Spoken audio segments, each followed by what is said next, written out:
Sejam bem-vindos, ouvintes queridos! Vocês são a razão da gente vir aqui toda semana gravar esse podcast. Vocês e o seu Cuia, que ama gravar as histórias dele aqui. E eu, que adoro ouvir as histórias da vida desse senhor.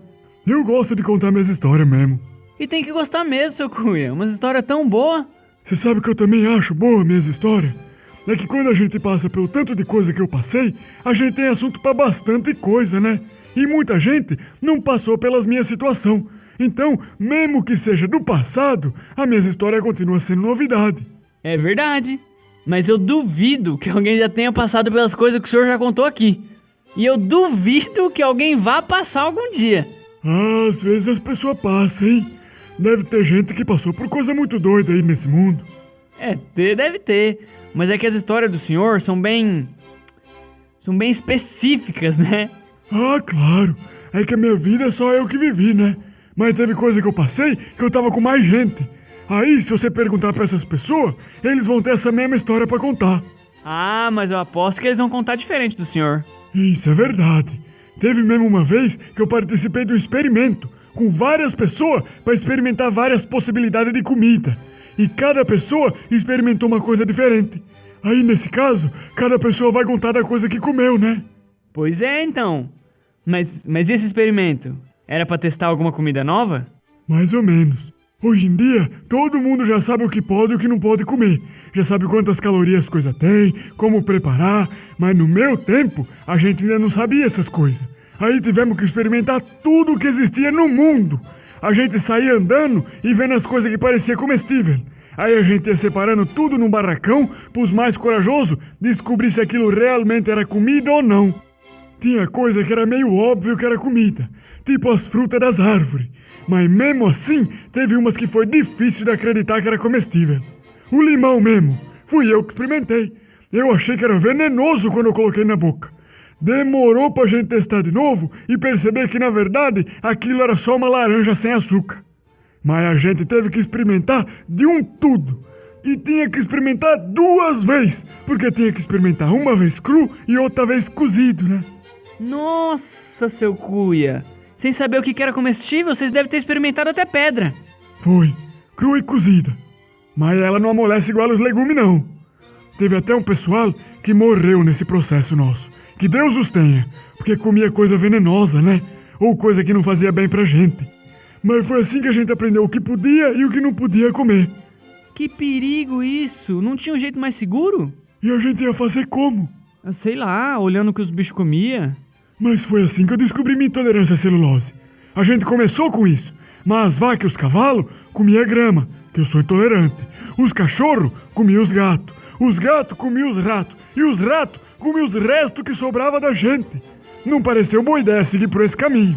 Senão, a gente ia se alimentar dos nosso próprio resto no fim do dia. Eu não tinha pensado por esse lado. No começo do experimento, a gente não tinha muito critério para escolher as coisas. Aí acabava comendo coisa que nem fazia sentido.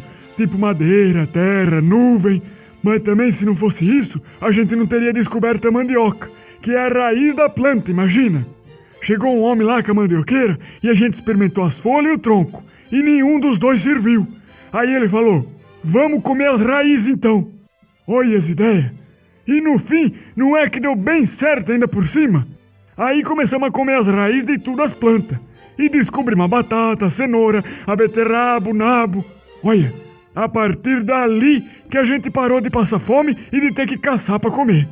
O problema era quando os pessoal pegavam umas coisas que não pareciam muito comestível. Com o quiabo mesmo, foi um rebuliço. Primeiro que quando cortaram, já viram aquela gosma e acharam que devia ser venenoso. Mas não tinha escapatória. Alguém ia ter que experimentar. Aí foi o Walter o corajoso. E sorte que na primeira mordida ele já gostou, porque teve um pessoal lá que não gostou. Aí se fosse eles os primeiros a experimentar, a gente já ia achar que aquilo não era para comer. Olha só, tem isso também, né, seu Cuia?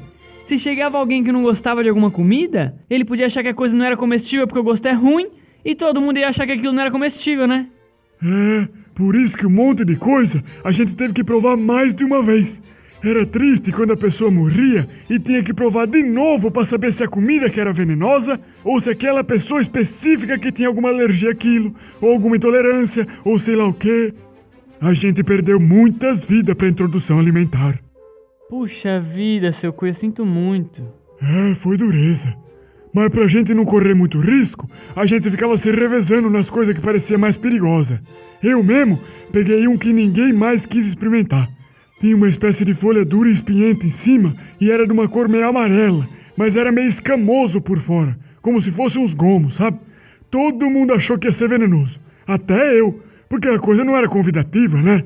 E se a natureza tinha tido todo aquele trabalho para afastar as pessoas, é porque coisa boa não era. Eu já tinha me despedido de todo mundo na cidade quando fui provar.